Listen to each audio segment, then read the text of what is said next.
In today's video, I'll show you how to find winning products on CJ Dropshipping in just 5 minutes. If you're serious about dropshipping, choosing the right products is the difference between making sales and wasting time. To begin, open your web browser and go to CJ Dropshipping.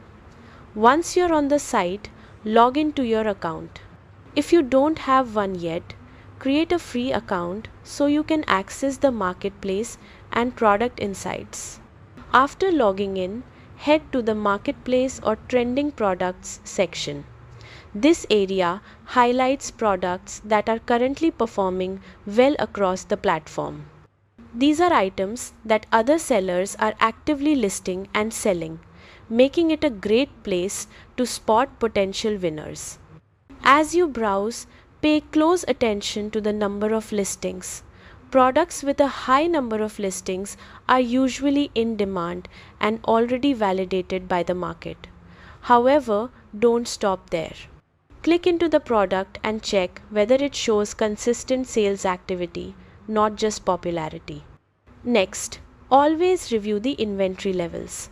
A winning product is useless if it runs out of stock quickly.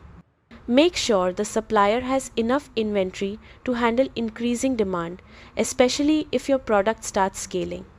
You should also consider seasonal trends and upcoming events. Products related to holidays, weather changes, or viral trends often perform extremely well when launched at the right time. Getting in early can give you a strong advantage before the market becomes saturated. That's it. By regularly checking trending products, validating demand, confirming stock availability, and aligning with seasonal trends, you'll significantly increase your chances of finding winning products on CJ Dropshipping. Thanks for watching, and good luck finding your next best-selling product.